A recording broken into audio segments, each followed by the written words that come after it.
Hello and welcome to Quiet Dignity and Grace. Like, hate, share, scribe, comment if you need to.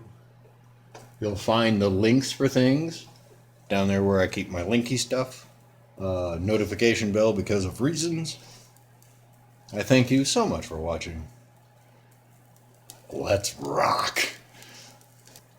Saturday, January 14th of 23, I received an email that it was time to renew my business license. Happens every 2 years. I've had it for 12. Every 2 years, you have to renew your license with the state you are operating out of. It's called a biennial report. Not biannual, biennial report. And I was so happy, so proud of doing so. I had to tell somebody. So the only channel on YouTube that'll actually listen to me, James the Lesser Express Line. Good guy. He's a good kid. The guy's phenomenal. Just trust me on that one. DSP cries it. Anyways, I'm sharing the good news with my friend, my YouTube friend. And right after the first sentence, it dawned on me.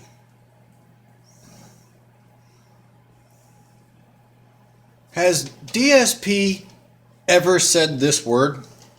It's not biannual. So you and I and everybody else knows he would spend minimum half an hour. How stupid is this state? They can't even spell biannual. What is that word? What does it mean? Because, we all know his extensive vocabulary skills. So I had the phenomenal idea of looking into DSP. So, using a word that DSP thinks he understands, or a phrase, I did my due diligence. I went to pigpiggo.net to see if he has ever said the word biennial. He's never said that.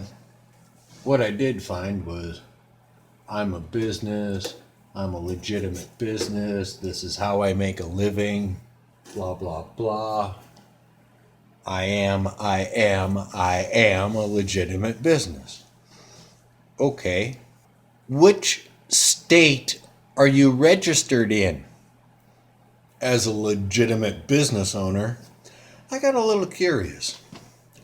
I decided to ask. Getting a little warm in here. So I went to Washington State, Secretary of State, and there is a spot for corporations and charities. And you can search openly. If you are a registered, licensed business, it's public record. Couldn't find him. Found a phone number. So, after listening to recordings, waiting to speak to a person, wound up speaking to a wonderful, wonderful lady. She was so helpful. She started looking. Yes, he is a resident of Washington State.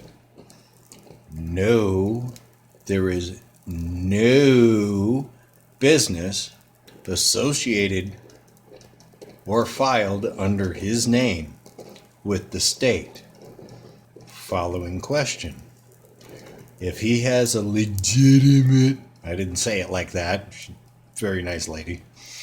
If he has a legitimate business license registered in Connecticut, but he lives and operates out of Washington,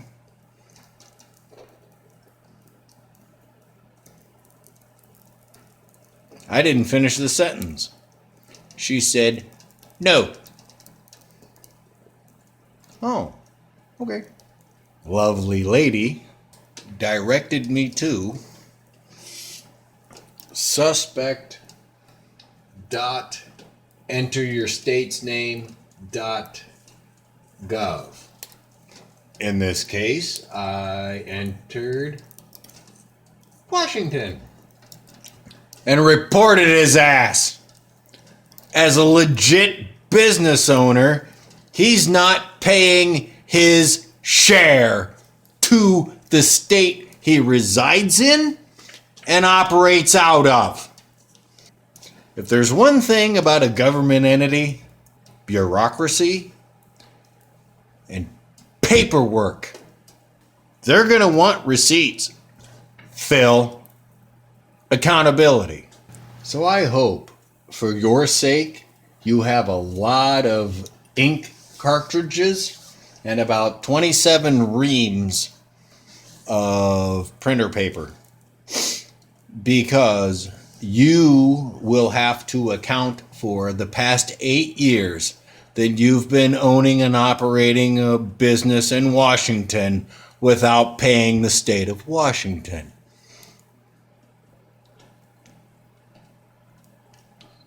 I can't smile hard enough.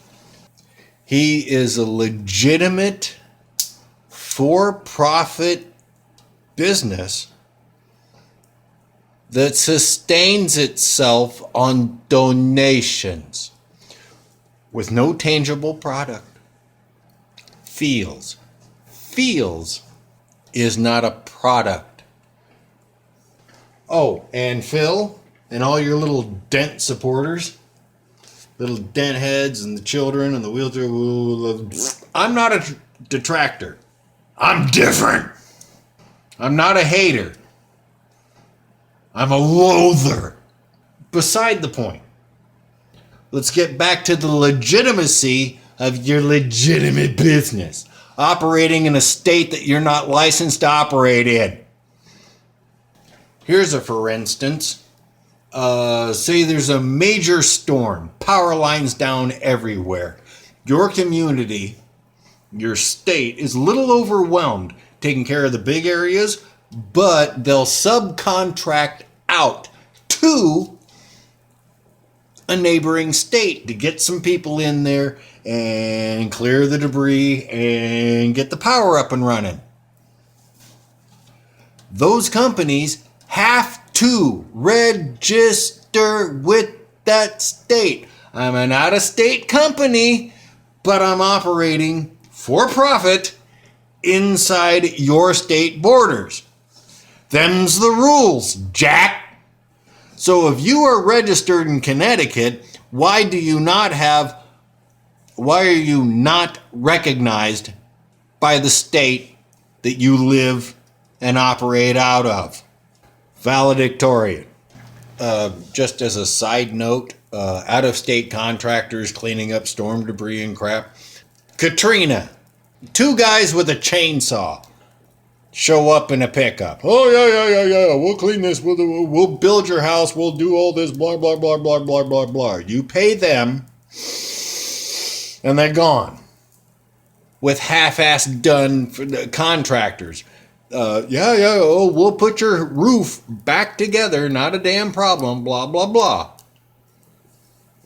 They take your money and put up 1 board, 2 nails in it. Good luck, sucker. That's why the rules are in place. If your business wants to operate inside of a state, you must register with that state.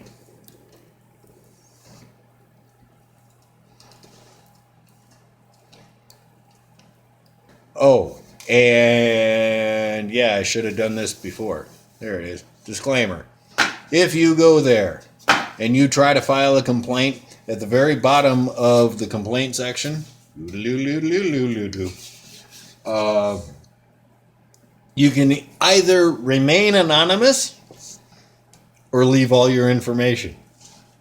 But below that, remain anonymous, even though the state knows who you are, where you are. to get that information, he has to pay for that document to get my information. Who the hell did this? They have to pay for it. And if I get doxxed, I will burn. Here's the part I really like. I apologize. I'm not a valedictorian. But the first thing state of Washington will do, as you do, will issue a cease and desist order.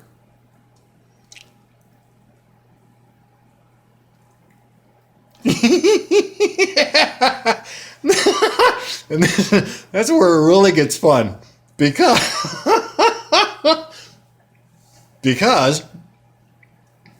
they're going to take your computer and any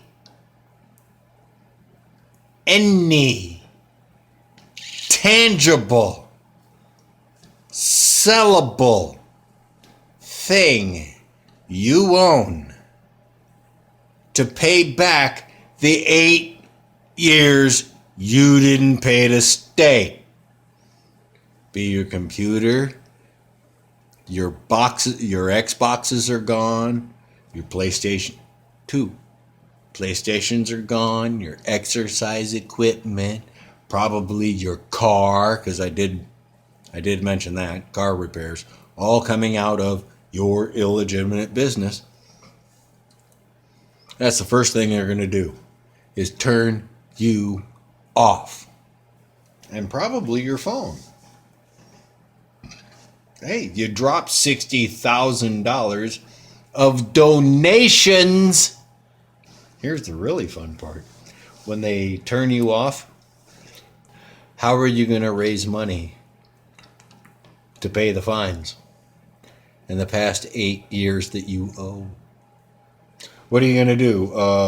Get a hold of the mobile company, the game company? Somebody's been using my account for like 5 years, and I need that $70,000 back. Somebody stole from me out of my own account. That's just the first thing they're going to do, Phil. And again, the second thing they're going to do is take all your stuff. Your computer, both your PlayStations, all your PlayStations.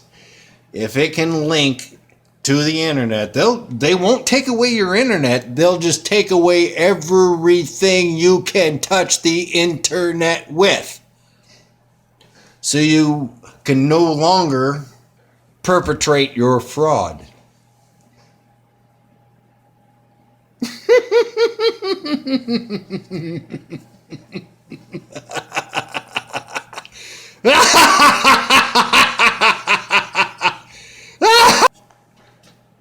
And the best part is the ripple effect.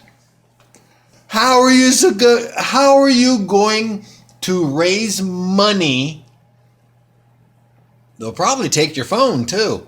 How are you going to raise money to pay back the state, to pay off the fines for operating illegally inside of the state?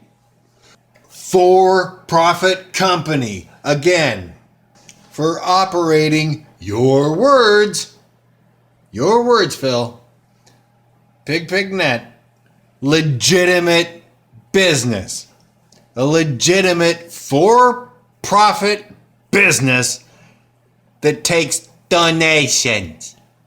And the charity is you? You're helping the community. How? Honestly, I would say good luck, but I don't like you.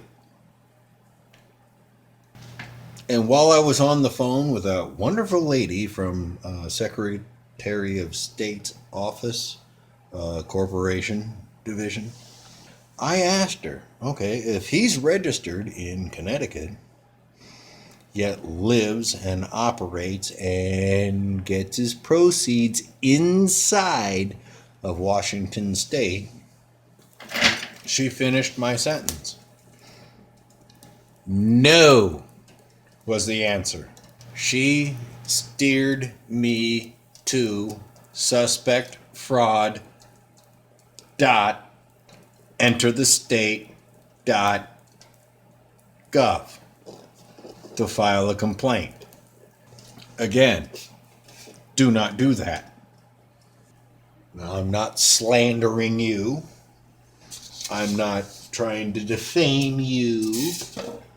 That's impossible. The internet will never forget you. How can you get famous after in front of kids, right? It's not a hit piece. It's an accountability piece. This has been Quiet Dignity and Grace.